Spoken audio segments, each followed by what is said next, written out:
Thank you for this wonderful opportunity. I thank you to the viewers. Um, we are here to talk about so many things. I hope you guys will enjoy it at home. Okay.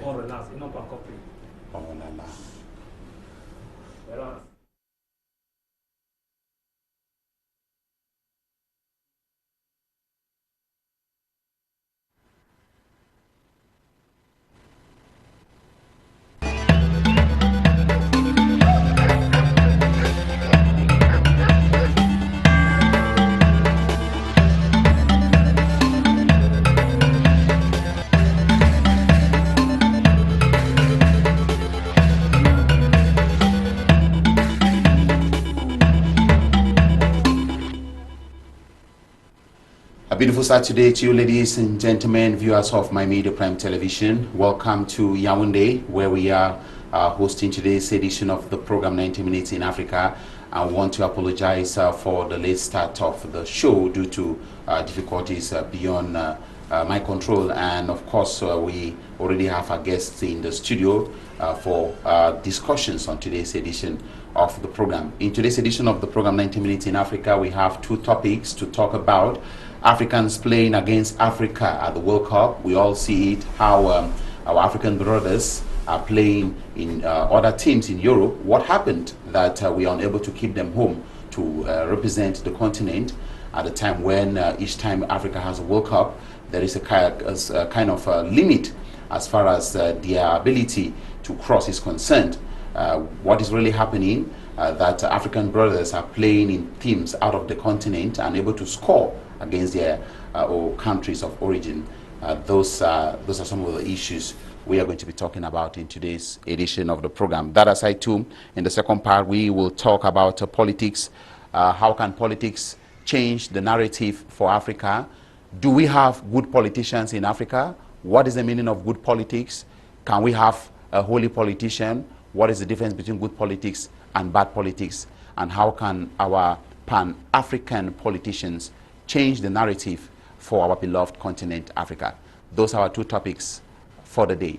And before we kickstart with our discussion, I begin by welcoming the panelists, Denis, President of the Popular Action Party, who is a Pan-Africanist and also politician, football fan too.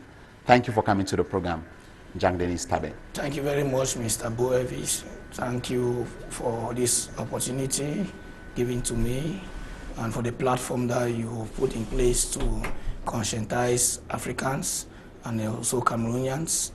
And I also want to use the opportunity to greet millions of viewers of My Media Prime who are currently watching us, and my fellow panelists whose names and identity will be disclosed later, and to all members and sympathizers of the PAP who have been very, very supportive and been brain behind the progress of the party as of now.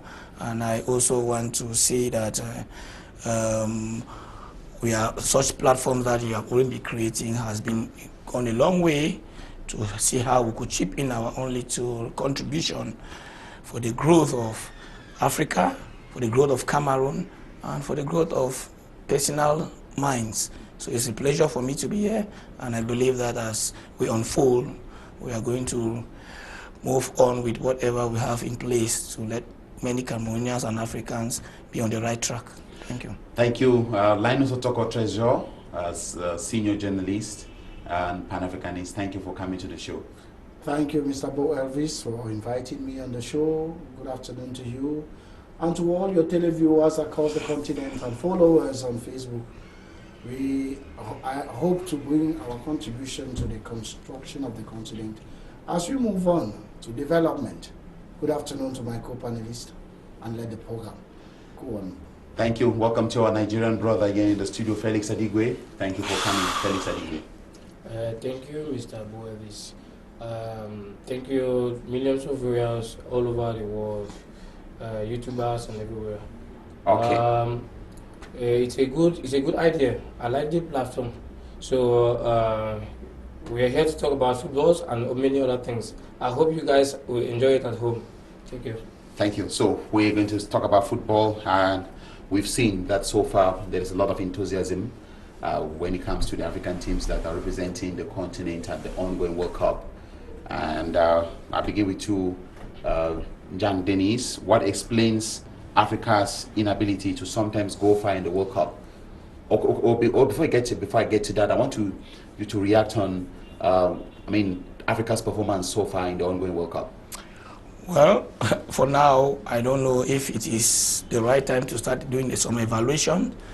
But since you are talking about the present World Cup, this ongoing World Cup, yeah, I think they have just played their first matches on the group stage, and so far we have had 2 African teams that have proven very, very strong. I can bet you Ghana and Senegal. Senegal won their match yesterday. Ghana put up a very tough side against Portugal. It shows, even though they were defeated, but it shows some hope for Africans. And Morocco played a 0-0. I don't know, they haven't played their second match. And then Tunisia recently, I don't know, they were being led by Australia. I don't know, 1-1. Okay, finally they equalized the match 1-1.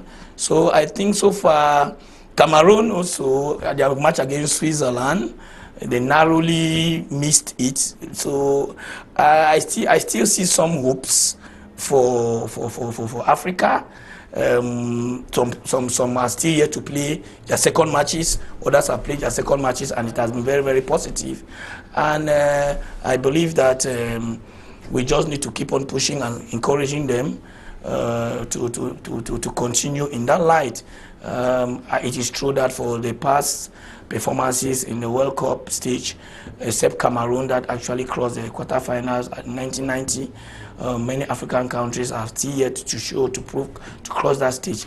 But from the way I'm looking at things, I think I have hope. I'm still very confident that some of the African countries will really show proof to Africa and carry the flag of Africa higher. I think it's too early for me to start pointing out who will come out, because for now, almost all the African countries have played above expectation.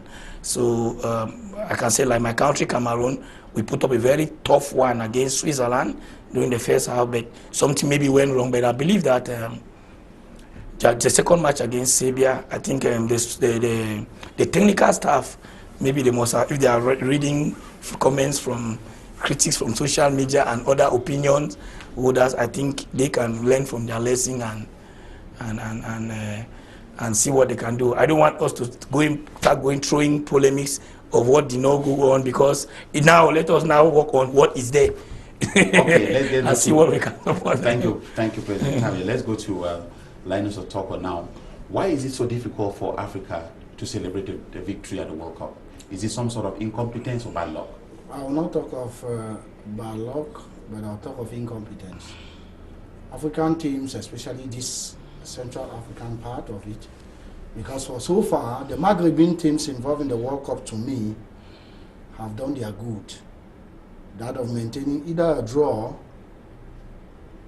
a virgin score draw, or 1-all tie. None of them have fallen so far. At least they had a mixed feeling entry into the World Cup.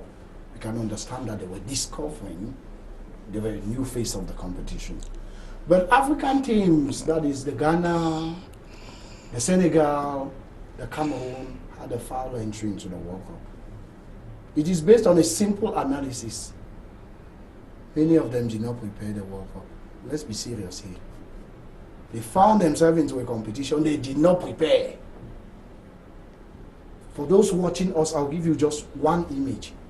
Did you watch the performance of Ecuador yesterday against Netherlands?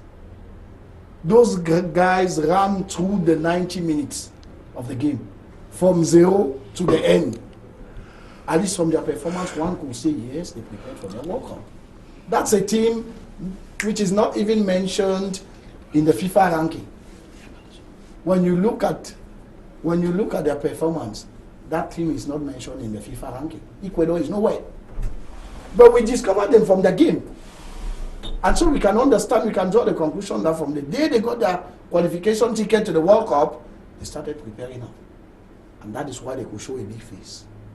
For Cameroon, contrary to Mr. Denis, I'll go deep into analysis. For all of us to understand, because I discussed with supporters, I discussed with coaches, Cameroon in this World Cup has one of the best midfield. I say the midfield of Cameroon, from the game we watch against Switzerland, is the best so far in the World Cup. But Cameroon has a problem. The problem of Cameroon is the attack line. It's not even the defense. The defense has no problem. Apart from one or two little touches we are there, the problem of Cameroon is the attack line. And to help all of us here understand, did any one of us here watch the match of Iran yesterday? I did. Good. What changed the match? A long distance shot.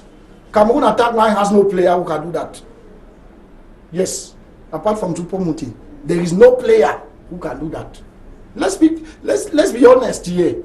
As a journalist, as an analyst, I'll do that like a referee. That team has no long shot player there. And all of us know that when the game becomes tough, like the game of Iran was yesterday, that's the only solution that can save you. That's why we'll be watching the match, and among Cameroonians, you hear people remembering the days of Mboma. Because that was what the only secret that was changing matches. The same problem with Senegal. Senegal prepared the World Cup very well. But Senegal based its attack line on one player, Sadio Mane. And things fell apart the day he sustained an injury. He's watching the World Cup from France. He's not even in the field. No. So what now befalls the other attackers who were there and who could play the double, the replacement? They are like off, confused. That is why against the Netherlands, Senegal considered the goals Senegal took were just on small mistakes. They played very well, but lack of concentration, and that's the problem of most black African teams. I have no problem against our skin, but that's what identifies us there. It plays on details. We watch Ghana, concentration so high, performance so good, but on little mistakes, they all tumbled. That is the problem of African teams. Senegal, once they won the African Nations Cup here, to them, they were the best. They did not start preparing the World Cup from there. Who can replace who? Who can we use against who? In case he sustains an injury, who can? That is the problem we have. And that is why, in 2002, contrary to what Denis just said, Cameroon had its own in 1990 quarterfinals. In 2002, Senegal reached the quarterfinals. And they were off. In 2010, it was the turn of Ghana in South Africa. And they were off because we don't prepare our competitions. We believe that once you win the first game, you have a draw in the second game, you pray and Lord Jesus will come and help you. That's not there. Those who taught us that Lord Jesus, that God, they are those whites. But they take time. They know that sports is sports. Put your own, do your best, and then the rest will follow. Let's get the perspective of Felix Adigwe. You've been watching. What is your own impression about the performance of African teams so far? Your own analysis. Okay, so far, African teams, some of them are doing their best. But I can say their best is not good enough. Because watching different countries from Africa play and watching European countries, you see two different things. So Africa has one mentality, which is very bad, that the Europeans are better than them. So when you see a country like maybe Cameroon against Brazil, some in their head, in their mentality, they think that Brazil is better than them. So even in their performance in the field, when they are playing, when you see African play, when match starts, you see most of them, they start from defense. They play defensive game instead of attacking game. So they are afraid to attack. So they are afraid to attack. They believe that other nations are better than them. So they are just there to represent the country, but inside them, they know that they can't beat that nation. So what we need here in Africa is people who will push players, make them believe that you can do it.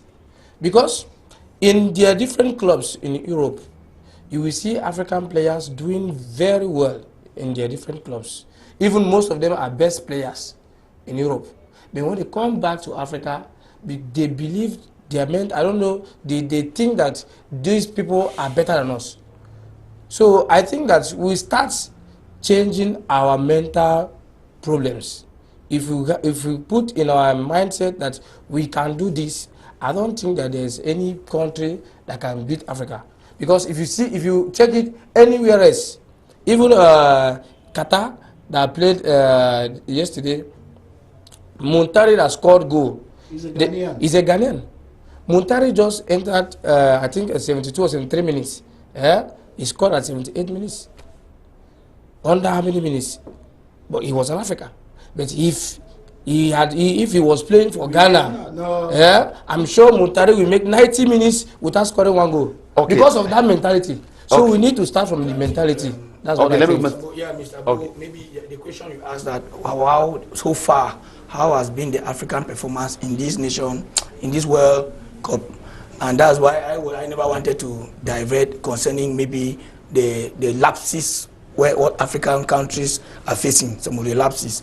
Yes, he made mention of some poor performances and all the like he's talking about. I think we want to go in the details, especially about Cameroon. We talk about Cameroon. It has nothing to do with the players. It has to do about what the management, the Cameroon football before going to the World Cup. That's why I said I never wanted to go into polemics. I wanted to limit on the question you just asked, what have been the performance. I can't start castigating any African team as of now because some of them just played their first matches. You talk about Senegal. Senegal lost the first match and won the second match with 3-1.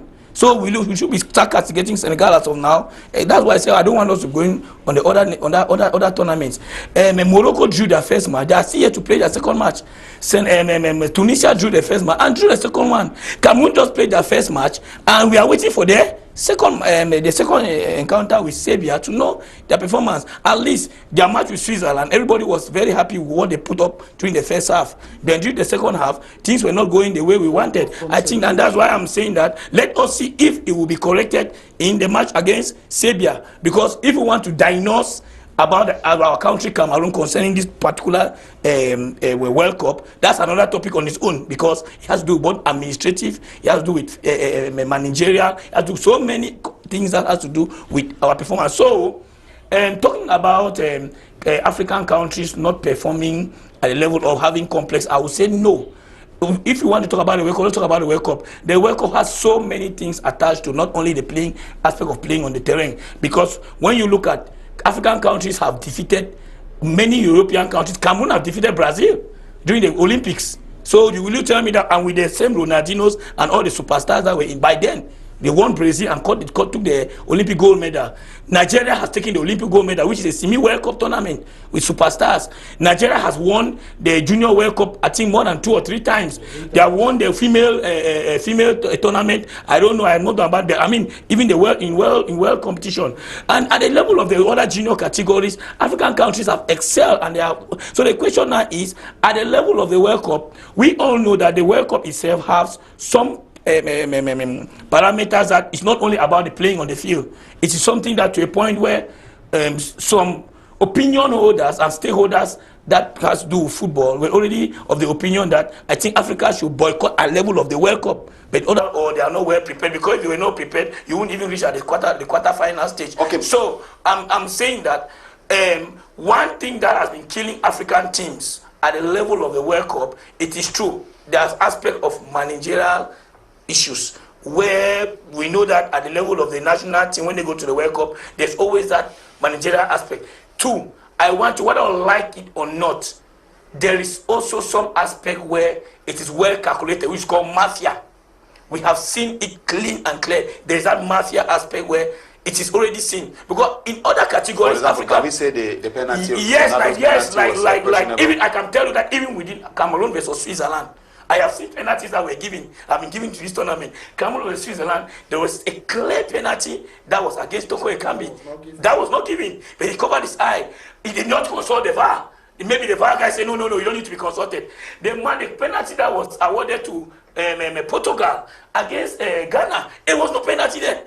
Cristiano Ronaldo was running and he hit the back of the defender. That you kick the back of the defender, you fell, and they give the penalty again. And they asked the referee consult the VAR. He refused to consult the VAR. So that let's see it. So that's why I'm saying that we should not look only at the aspect where African teams have been trying. If they can excel at the level of the junior category, what I want my brothers here to say is the only problem killing African team is at the managerial aspect, the administrative aspect, which has been a problem where there have been a lot of interference. Talking about counting on one player, on counting on players, it's everywhere. Okay. Zidane was called back on retirement. The whole mighty from all the team that they had, they were counting on Zidane. He was on retirement. They told him that Massa come back. We have not seen any replacement. So it's not a crime to count on if a player. Ronaldo is almost getting out of retirement. Do you think Ronaldo is coming to Portugal team? Is that they don't have players? No, they are still counting on him. He's almost of 38 years going out of retirement. And he's the star because once he's there must be something. It's not a wrong thing for them to count on Sadio Mane. Sadio Mane is a star. Messi, if Messi, no matter what, the one time that Messi threatened to stop playing for Argentina, the administration, the president of the republic had to request Messi that change their opinion. So counting on particular players has never been a problem, or counting on one and the same player has not been a problem. To me, that's not a problem. The problem here that we have is, I've said it, either there could be a managerial problem at level of the World Cup because African countries have been very performant in other categories, or we have aspects where there's well-calculated mafia where African countries, I know that at level of maybe preparation or having staff or complex, there's no complex. Mr. President, let's dive into this topic before I get to talk on. I want you to launch the topic before I get to talk on. And I want the producer to show back the image which was on air because it really answers. It's related, to, of course, to what we are talking about. Africans playing against Africa at the World Cup, who should be blamed? You're seeing there Bril Mbolo, who scored a goal against his own country of origin, Cameroon, and you saw that he found it very difficult to celebrate this goal, and you saw that at the end of the match he went and he had to greet his Cameroonian brothers, to console with them. So when you see these kind of images, what comes to your mind? I think you are just answering my question. Managerial, administrative. That is the aspect, the managerial aspect where most African countries, this aspect of corruption. Dual citizenship. No, it's not dual citizenship. It's corruption. I have to call you. What is my commission? When you come in, this minister has to say something. This or this top level says, no, call me this person. At times, the staff, the technical staff, everybody wants it because there's a lot of money in that World Cup. As you are signing this, if they are to pay this million, what is my commission in? And that is what has been killing many Africans, because even within the context of Cameroon, I bet you that there are players that people question, why are they there? Basoko, everybody's, I don't need to be an expert to take Basoko to World Cup. What if he surprises you by scoring? No, Basoko proved beyond every doubt that he's not fit. We saw it clear. He did his best. You cannot tell me the reason why Nicolas Nkulu is taken to World Cup. When the person that did everything, we don't want to know whatever happened, because nobody explained anything everything that they said what happened. Our only problem is, what is Nicolas Nkulu? Why is he going to the World Cup? Why would players like Ondoa, something like Guy Ondoa, play? Because based on made it clear, criteria to the World Cup: first, you must be very regular in your club and playing, and you must be very performant. Jean Onana, who is one of the most performant players in Lens, is playing regularly. You see him. He was dropped to Guy Ondoa, who is playing in second division in Germany, who is not even a regular player. The third goalkeeper of our national team, I don't know, the name is too long. I don't know, Simon something, Chopot, I don't know his name. He's a reserve player for Marseille. He has not played a single, meaning that if Onana sustained an injury, which you are not praying for it, the other Passy sustained, because we have seen where two first choice goalkeepers, like it happened in Cape Verde, went to a point where it was a player that, let us assume that they showed the red card of Onana. Now a passing going into the field, he sustained an injury. This name that I'm so difficult to name, we don't even know his performance. How would have happened when we have a performant goalkeeper like Fabrice Ondoa, who is very, very performant? So that's why I use a statement that our play, the managerial aspect of our most African country is killing Africans, that many of those double nationality guys don't have the interest to come back. And I'm very happy because based on that statistics, we have 30 Cameroonians that have taken from all, statistics from all the countries that are presented in the World Cup, from all the countries. We have 30. Only in France, we have Chamini and Mbappe. Cameroonian, born Cameroonian. What about Umtiti? Yes. Umtiti is No, I'm talking now like this. Okay. There is a name in Canada called Onana,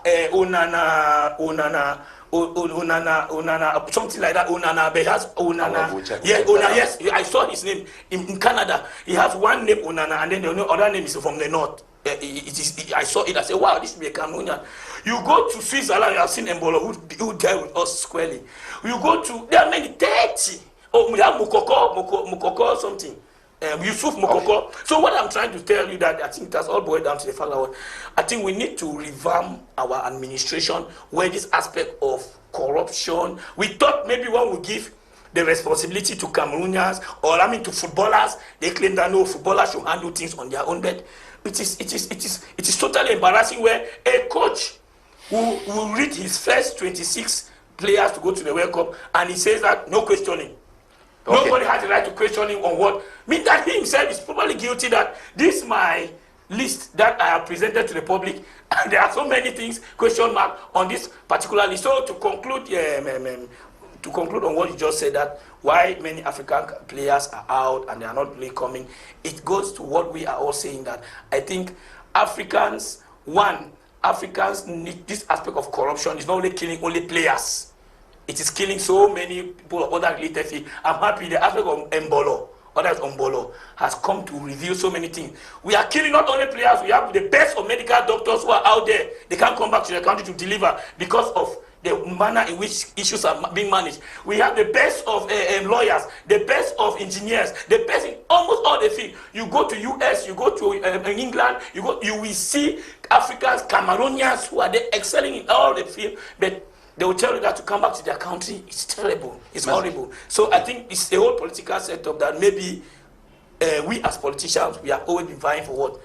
The aspect of what double nationality, which needs to be debated. But because of political reasons and political interests and selfish interests, some people feel that somewhere, if we give that double nationality, their positions will be threatened. I think we need to review that. Okay, thank you so much, Denis. It's time for Linus Otoko to come in. Meanwhile, I would like our producer to show the page of the Guardian Post newspaper, the front page of the Guardian Post newspaper, which has a list of some of the players that are of African descent and that have chosen to play for other African countries. We had Bukayo Saka, who is from Nigeria, playing in England.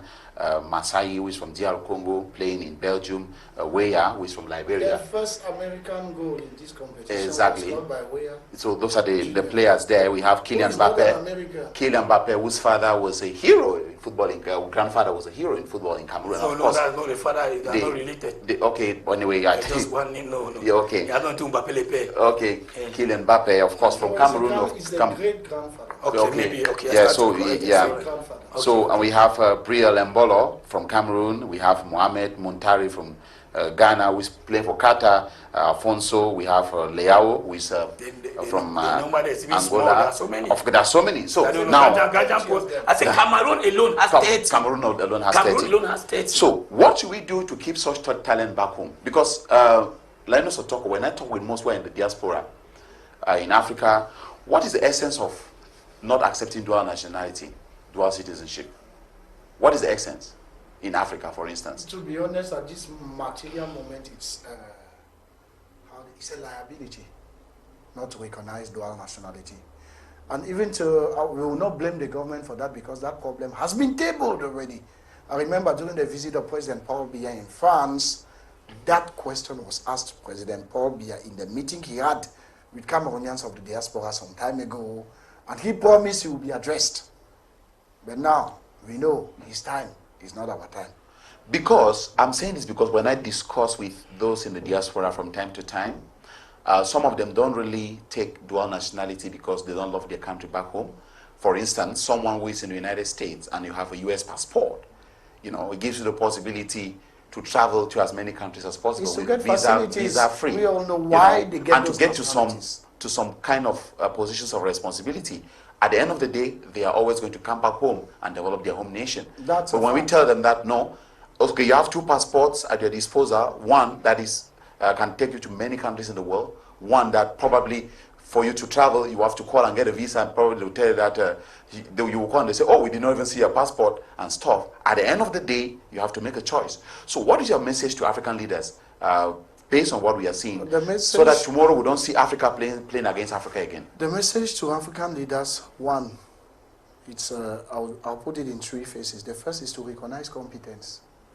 Because those ones who go for nationality, other nationalities abroad are not incompetent people. They were with us and they had those competencies here, but could not fit into the mafia that leads them to sit. And that is why they go. We always have this idiomatic statement. One is not a prophet in his hometown. If you have your competence here and in your country you are not recognized, even Gabon is going to tell you, young man, just cross here and give us that competence. That's just what they want. Those nations, they don't take from Cameroonians, from other nationalities, what their countries does not necessarily need. But those competencies are recognized there, not back home. That's a problem. So that's the first thing, recognize competence. 2, review the laws in parliament, because it is not, to me, in Cameroon, it's even a general mockery. They'll tell you, this man cannot come back because he has dual nationality. Okay, let me just give you an image. Some time ago, there was an election in France, and many of our ministers lined up in front of the French embassy to vote. Now, do citizens of other countries come in and vote in a presidential election for another? Do we know that a citizen from a neighborhood from Gabon can vote in a presidential election for Cameroon? Is that possible, Mr. Elvis? All of us, we know it's an extreme joke. So all of them do have that dual nationality. So why play the game behind the doors? Let's just legalize the game and we start dancing all the same song. That's the same thing. Now, thirdly, and in the case of Cameroon, and I can talk with screenshots I have, the service in Cameroon's embassies abroad, in Europe and in the US, is the worst in the world. I have screenshots. I can tell you it's the worst service rendered in the world. There are Cameroonian citizens who cannot come, not because they have a problem with their nationality. They have dual nationality. Yes, they can even use that foreign passport to come. But I'm telling you, I discussed with so many who are there. One was so bitter with me that the lady told me, please, a minute, I don't want to talk of that issue. But I'll send you screenshots. You go to Cameroon Embassy in Ottawa, Canada. Cameroon Embassy in Washington, D.C. Cameroon Embassy in England, High Commission in England. Just go under the page and you go to comments. Cameroonians are the ones crying. They are not foreigners. No. Crying the quality of service. Once we stop this game of giving post to pay back for services rendered, because when I have paid for a service, just like you buy this bottle of water, nobody is going to give you the use, how you are going to use a bottle of water. You use it the way you want. And that's the game with those posts. They are not serving the people what they are supposed to do.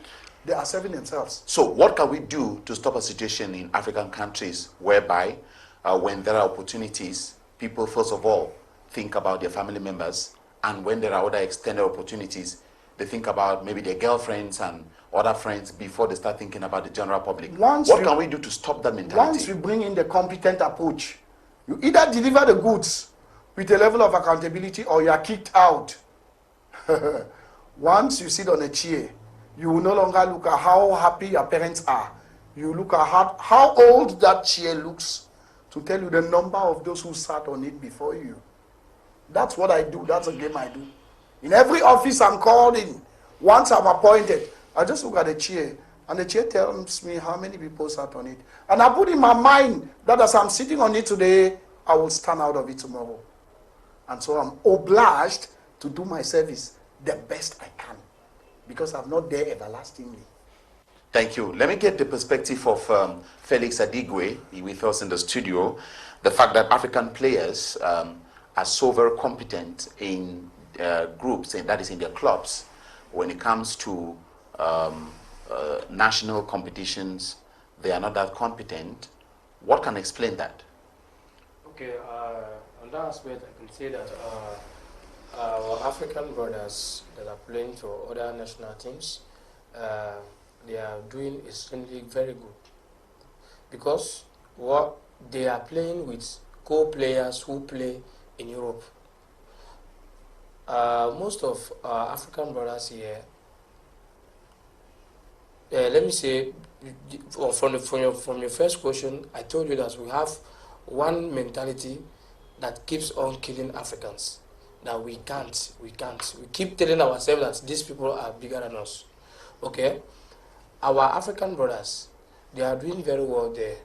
Most of them will not want to come back because of when they come back here in Africa, some of them want to play, but you will see a country where you have to pay before you render your services to your country. So some of them, they don't believe in such political, I don't know, whatever. Yeah? Some believe that if they must render their services to their country, they have to do it willingly, freely, without paying anything. But when you see yourself paying for your services that you have to render, okay, if you pay to play the games, who are you paying to? That's the problem. If they ask you to bring millions before you can play for your national team, who are you paying to? Into which pockets? It means some are doing it, some are doing it intentionally for their own selfish reasons.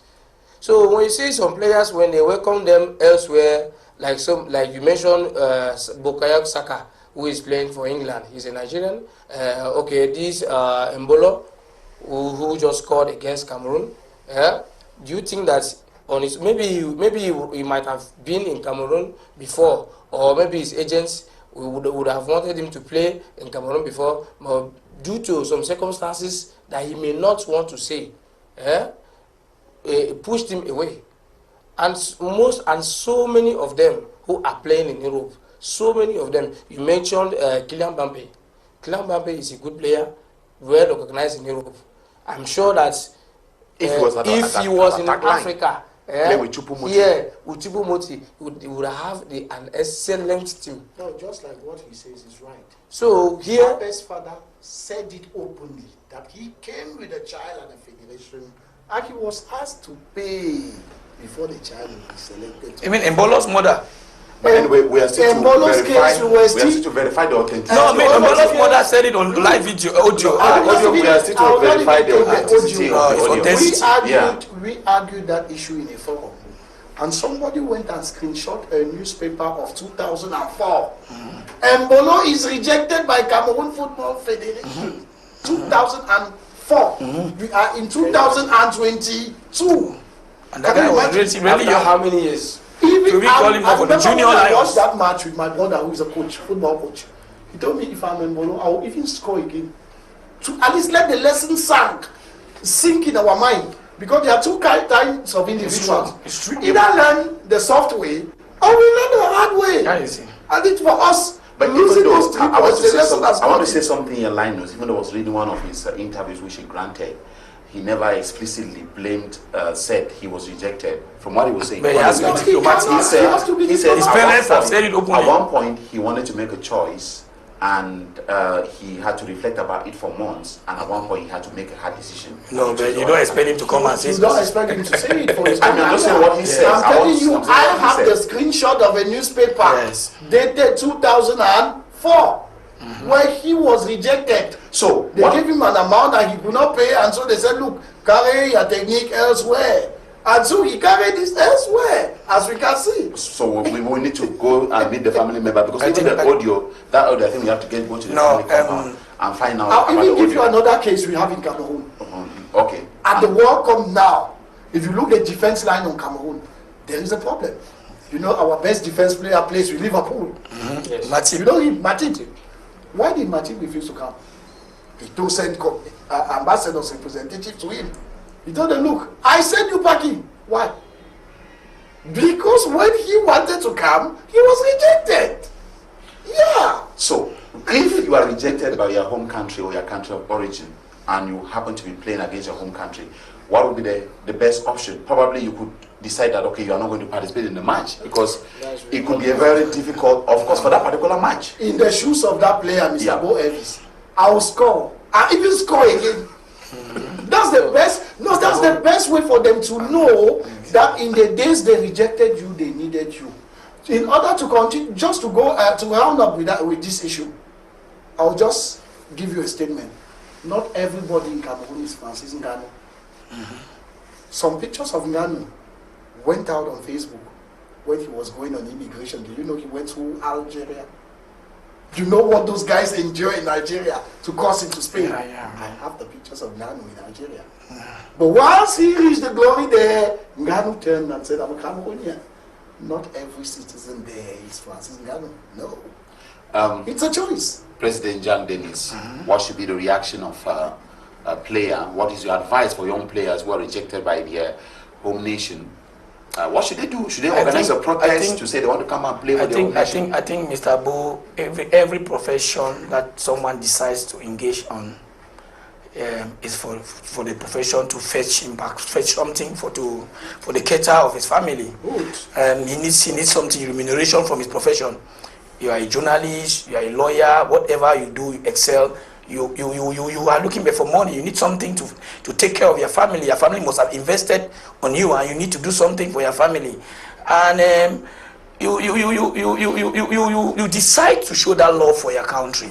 You decide to I want to really appreciate the initiative of those guys who had children out of Cameroon, and knowing Cameroon system very well, still struggling to even convince their children. I need to appreciate the father of Choupo-Moting. Choupo-Moting he's a German, eh? Yeah, Choupo-Moting is the mother is a German. His father is a Cameroonian. To convince Choupo was already playing in the junior lion and the junior team in Germany.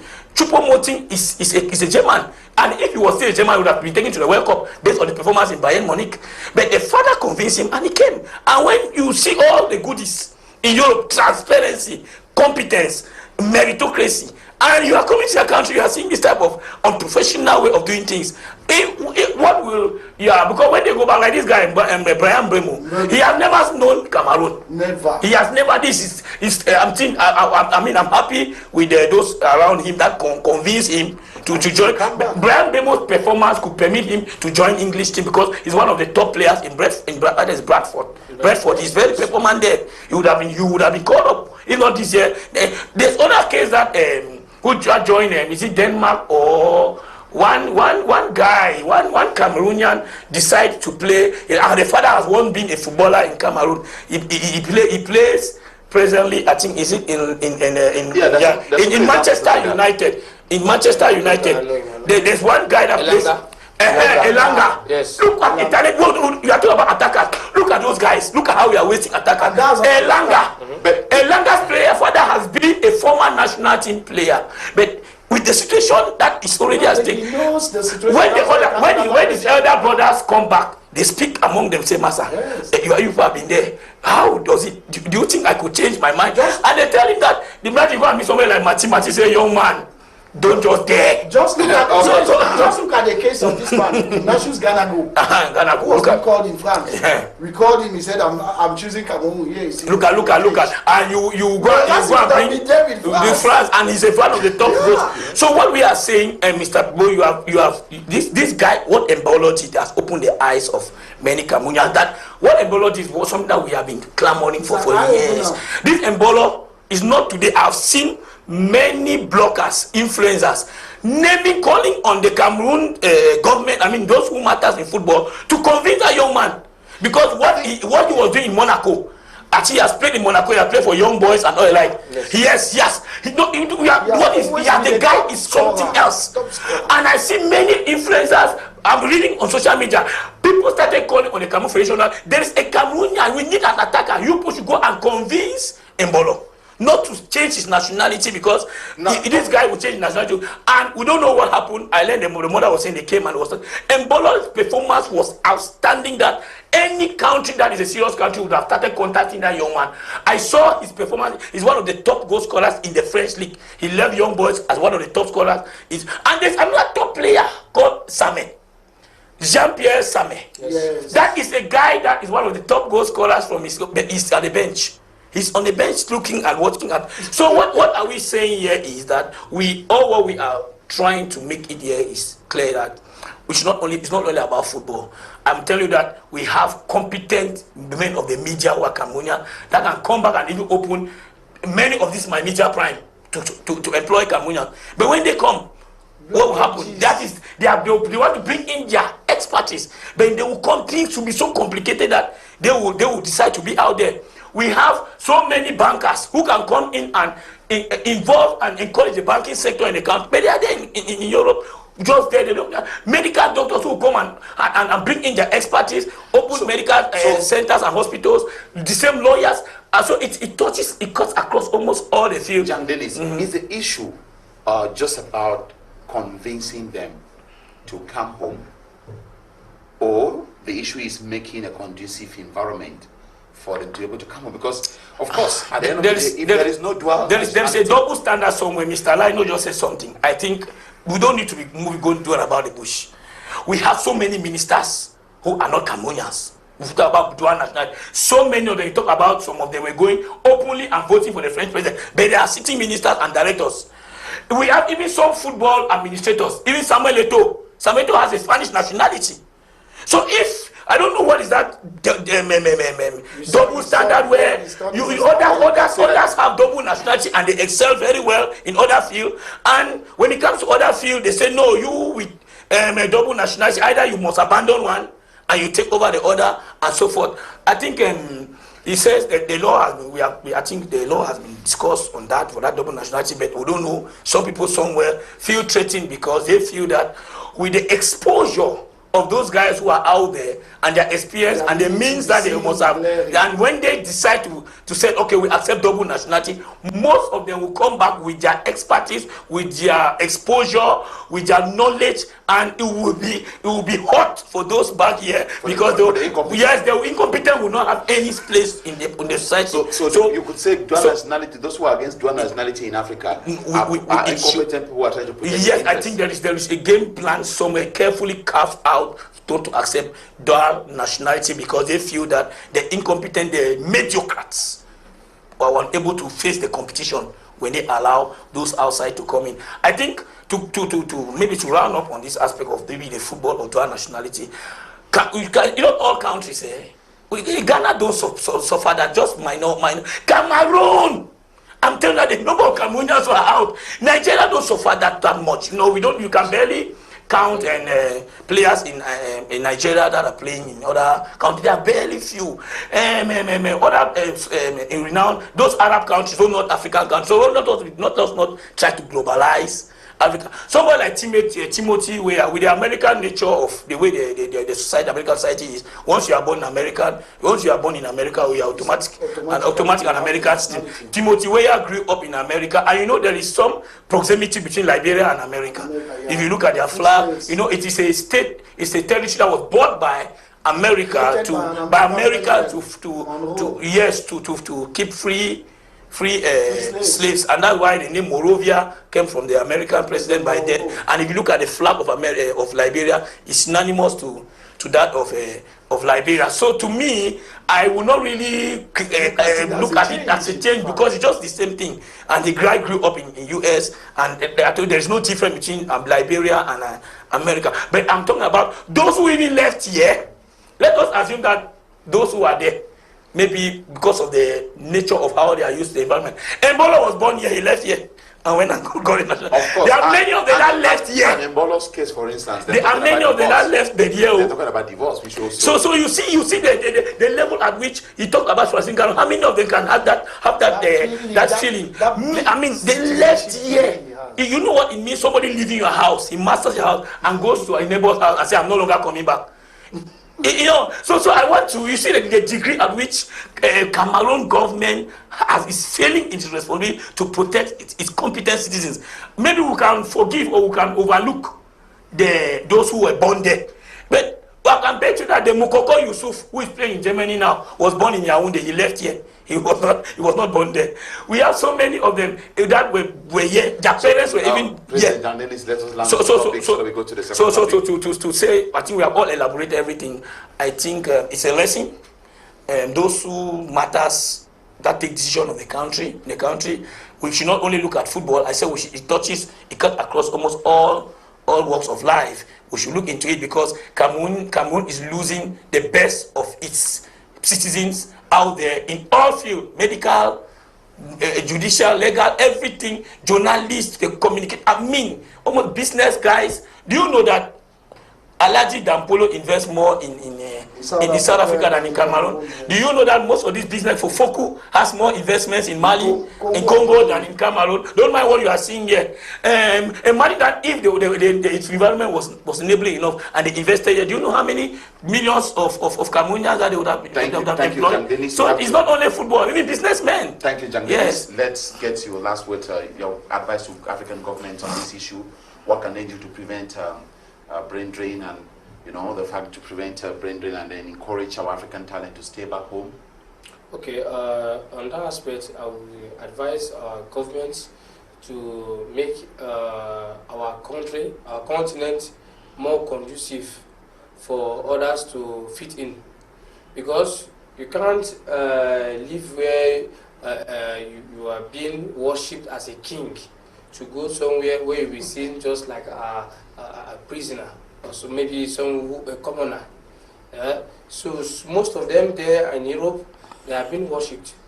They have been appreciated very well. It's good to be celebrated and tolerated. They have been very, very celebrated there in Europe. So here in Africa in general, most of them, even few of them that choose to come back and show their competence, some of them are not being appreciated here. Some are being misused. The confidence we are not being given to them. Some will even come, they'll call them up once. And do you say something? Do you know Rebecca Enoncho? That's one of the most influential ladies in the world. But she came here, she was arrested and locked up in New York. I mean, just imagine the humiliation. She's the UN. Imagine, those are personalities that some countries are praying to have some countries are praying to have such personalities that can galvanize and sell the image of that country. But when she came here, we saw the court case that was hanging on her, who had to be arrested. Imagine the humiliation. And you expect such a lady who has an opportunity to sell Cameroon out. What do you expect her to do? Okay, thank you, John Denis. Let us handle the second topic before we conclude the show. We handle the second topic before we conclude the show. The second topic, of course, is going to be handled by you, John Denis, and then also Otoko, because Felix Adigwe, he just came in, our Nigerian brother here, just came in to talk about football euphoria. The second topic today is about how can good politics change the narrative for Africa, and I'm going to start with you, Linus Otoko, to what you understand by good politics. What is your own definition of good politics? To me, good politics is mainly based on how would I call it? On the policies that applies. It is true when we talk politics, many see the politician who campaigns. But to me, good politics, in my definition, is when words match with actions. We know, I will give an image for all of us to understand. We usually, at campaign period, we usually have politicians who go around promising X, promising Y to people, and so on and so forth. But it is bestly known that this one is a good politician. When at the end, for instance, let's take any imaginary situation, he or she is elected, and he fulfills the promises he has announced. He fulfills the promises he has announced during the campaign. Then we can say this is a good politician. Second element, how is the politics practiced? We know the style in some African countries, like in Cameroon, is the politics of the stomach. I eat alone with my cause, and the hungry man speaks louder because of hunger. I call him and I cut him just a bit, and he will praise my name in heaven and earth and everywhere around. That is not good politics. Okay, let me get to you now, Denis, to talk about good politics. How can we use good politics to change the narrative in Africa? Can you kindly name some of the good politicians we have in Africa? Yes, I think we are dealing with a very complex topic because I think Africa in general, they have had one of the best politicians because the best one you call about politics. What is about politics? Politics is the art of governance. Politics is about bringing out principled objectives that can better the life of your community, both in economic, social, as well as the political sphere in your society.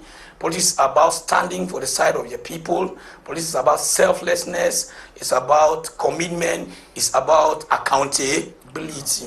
Now, when we look into that global perspective, now we can now look into it. Who falls within that what I have just put? Then you can qualify such a person a politician. Anything far from that could just be a fabricated and so human or a fabricated someone to divert people's attention to self the interest either for himself or to self interest of some individuals. Now, looking about the aspect of politics in Africa, we have had politicians that emerged who were called, the term them nationalists, that really sacrificed despite the prison that they went through, the torture from the hands of the colonial masters like the Kwame Nkrumahs, the Julius Nyerere, who are the founding fathers of their various nations that stood their ground, the Jomo Kenyatta's, the Nelson Mandela's, there's Samora Machel. I was talking about the present good politicians. No, we must, it is politics is an inherent, it is something that is a continuity, because if today, like for example, I am called Denis, if my political ideology, I inherited it from somebody. Somebody must be my role model, and that's Justice Ayapol.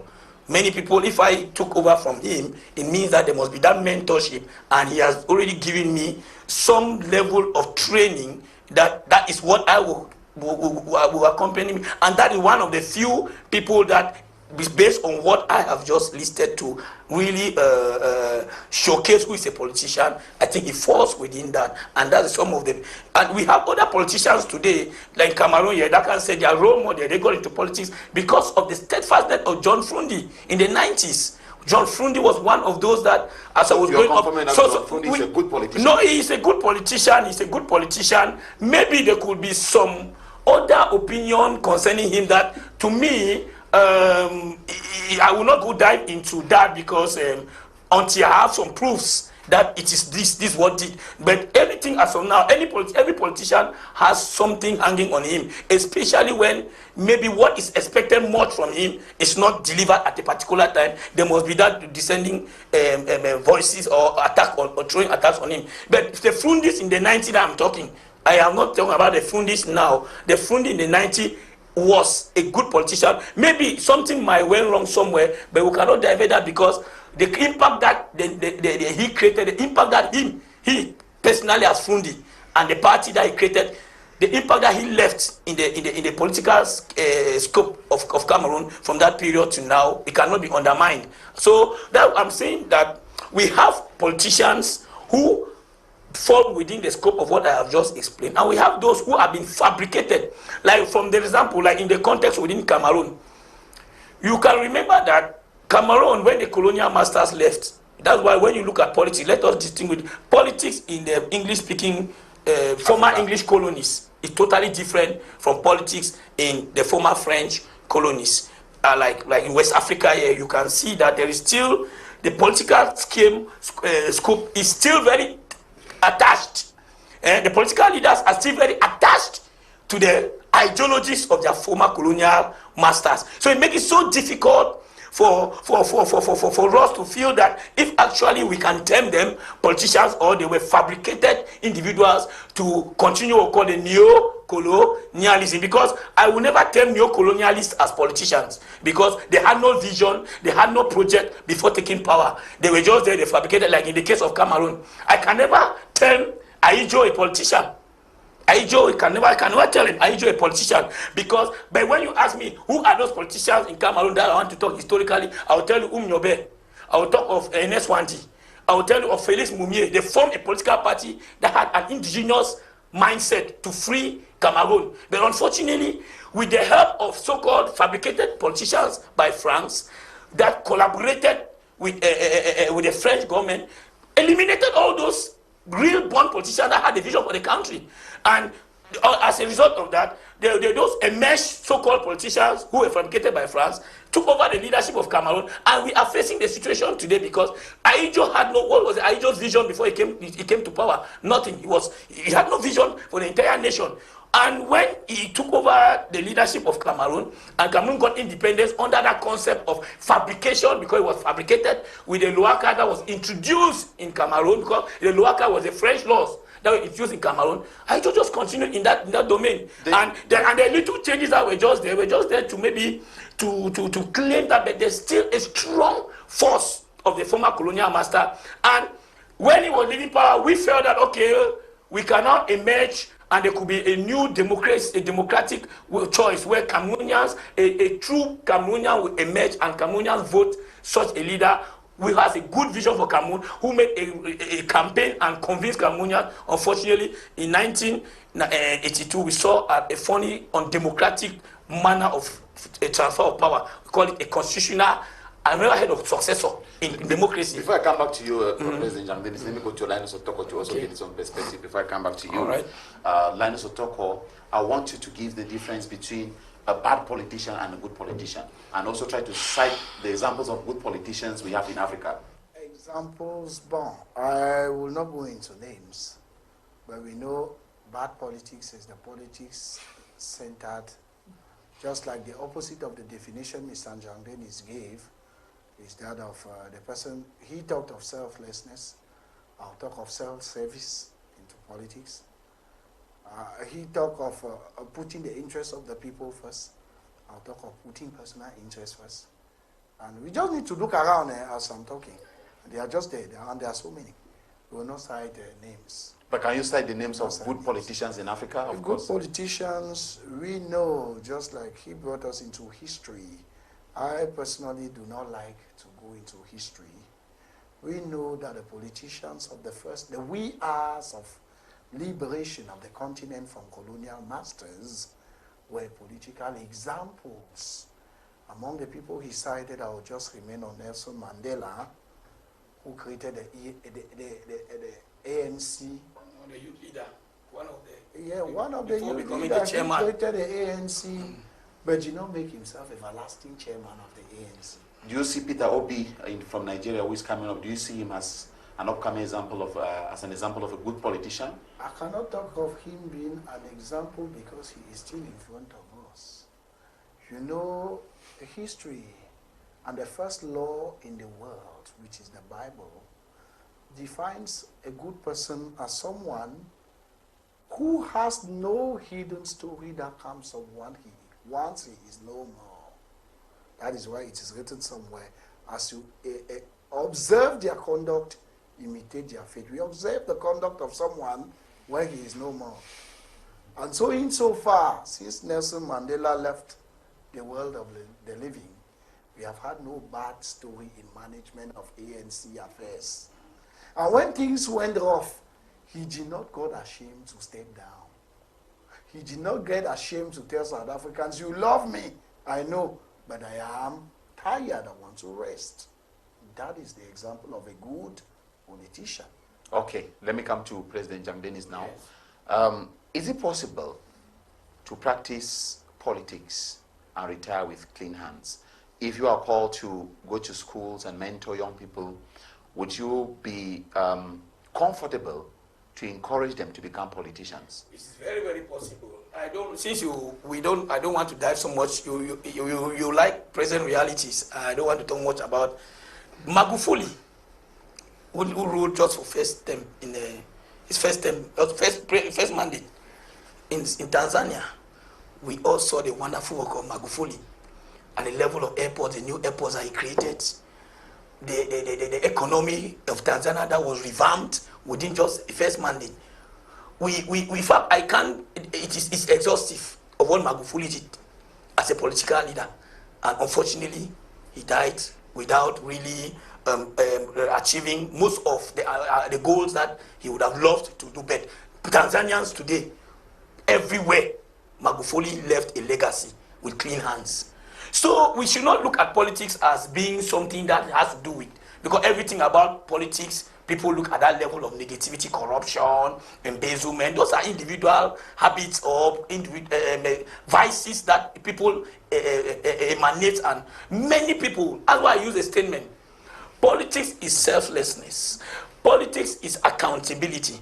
Politics is the vision you have for your people. Politics is what the objective and the principles that you have kept, that you have put in place, and all's fair. Political, social, economic, health, everything, that this is what I will bring. Immediately you put in those aspects and you are accountable to the people, tell them that this is it, this is how it is moving and so forth, and you put in place measures where embezzlement of state funds will not be tolerated, and corruption will not be tolerated. We have many. J.J. Rawlings came to power, even though people condemn that came to coup d'etat. If Ghana, what is it today?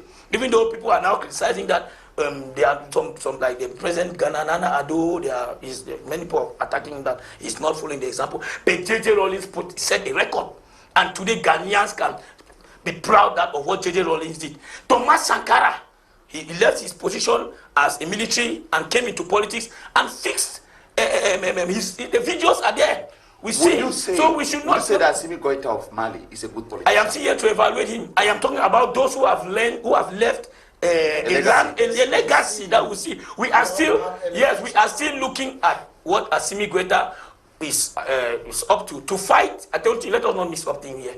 To fight colonialism, or what we call neo-colonialism, or to be an anti-French, does not necessarily make you a good politician. You can still be an anti-French or anti-European. The manner in which you manage your country, you still give room for bad management. So I'm talking about those who really had that selflessness. I've given you cited example of J.J. Rawlings, Magufuli, Thomas Sankara, who is his legacy is visible in the field. And you made mention of one leader that is coming up. I've listened to him. He has once proven his word. Why he was a governor? Why he was governor of Anambra? You mentioned his name, Peter Obi. I followed his program, and he has said, if anybody can come today and has anything, allegation against him, why he was the governor, because he has also managed state fund.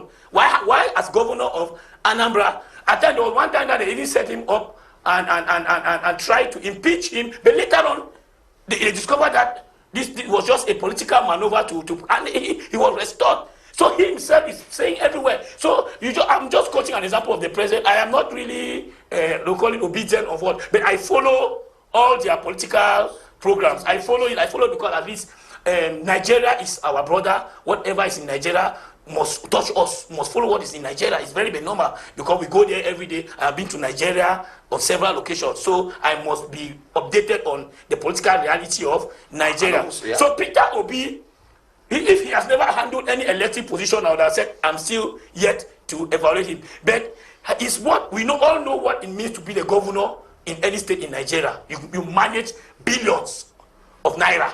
And if you left the governorship and you are unable, people are unable to come up with any allegation of corruption, embezzlement, mismanagement, because he himself has elaborated a lot of projects that he put in place in Anambra and said, whosoever, he met this and he said, no, this cannot be done. He met this and he said, no, this cannot be done. He met this and he gave a lot, and there was excess in the state of Anambra, and everybody can testify. So from there, I can start judging Peter Obi. Because they said if you are giving 100 francs and you cannot manage, not when you are giving 1,000. So if he has managed his state so well and there is corruption free, everyone is happy. He built Anambra, and Anambra is what it is today under his leadership as the governor. Meaning that if he is giving a level of him with the president, and believe that the same policies that he applied in his state will also be applied in the entire nation. So I think someone like Peter Obi, I think if he's given that opportunity, I will categorically tell Nigerians that give that young man. By the way, he's young because compared to the articles and Tinubu, is it called Tinubu? Tinubu could not even really speak that much because of age. So I believe one want to weigh all the guys vying for that position. I think Obi, based on his program, based on everything that he has put in place, I think you could be one of those good politicians that Africa will always live to remember. We have 5 more minutes to conclude and to hand over the microphone to hand over the airwaves to our studio there in Douala, because we started late, so they have given us some minutes of grace so that we should have some time to talk on this topic. Linus Otoko. So just like you mentioned Assimi Goïta some time ago, as a politician, I will not judge him based on his anti-colonial stance. I'll judge him on his achievements in his country. It's very good he has pushed the French people away. It is excellent. Reserves of petroleum have been discovered in part of the northern part of the country. But now what is he doing with it? I remember some time ago when he came in, he kicked open an open door, because among the elements he mentioned was to change, to move out of the Franc CFA.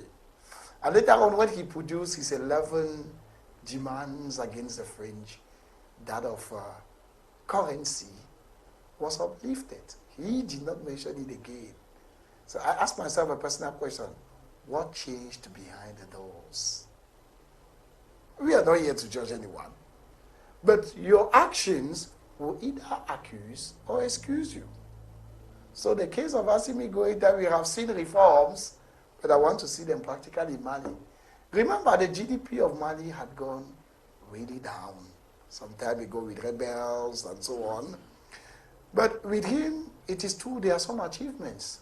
I remember some time ago in the exports of Mali, the gold reserve went up from the barely 60 kilograms that was mentioned under the control of the French to over 1,000 kilograms, which is excellent. But we are still to see what that excess brings in for the Malians in the streets. That's what we are out for. Thank you, President Denis. Time for us to conclude our program. Your last word. Well, it has been very, very interesting. I think we have elaborated more about issues that affect Africa, and I believe it's going to set an example, because our country, Cameroon, needs a perfect cleansing, and some of us who are the young politicians who are vying to change the dynamics, we are going to call on Cambodians that not every hope is lost. We have started a fight. We have started pushing out things, and we should not have in the back of our mind that African politics is everything that has to do with negativity.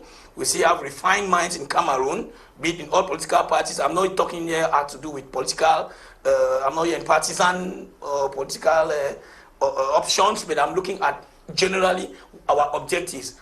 I want to call on Cameroonians that the wind of change is gradually blowing across Africa. It's unfortunate that the CEMAC zone, the Central Africa, has been like that. I don't know, I can call it a bad luck. I don't know what I can call it, I don't know, but the name is so excessive. But I believe that Cameroon will be that example, because I foresee that nobody is coming from anywhere. We should not be counting on any former colonial master to bring change in the country. All Cameroonians should put their hand in deck and make sure that we effectuate that change by all means, because when I talk by all means, by all legitimate means, except otherwise. But I believe that they can count on us, because the Popular Action Party, whom I lead, has that vision for that country, and they can count on me. Thank you, Denis. Linus Otoko, thank you for coming. Thank you. Of course, I want to thank you, Felix Adigwe, for coming. Thank you. Okay, thank you, Felix Adigwe. Of course, we decided to comment only on football, because of football analyst. Ladies and gentlemen, on that note, we thank you for watching today's edition of the program 90 Minutes in Africa. I want to thank Serge Biwole, who was our studio manager. The program was produced by Romeo. Thank you, Romeo, for the production with the technical supervision of Christian Tebong, Eli Ewane, and programming of Michael Ojong. At the microphone for presentation, I'm Boh Elvis, with the coordination of Kum Leonard and the supervision of Brian Tambed. Thanking you for watching 90 Minutes in Africa. See you next week for another edition of the program. God willing, bye-bye.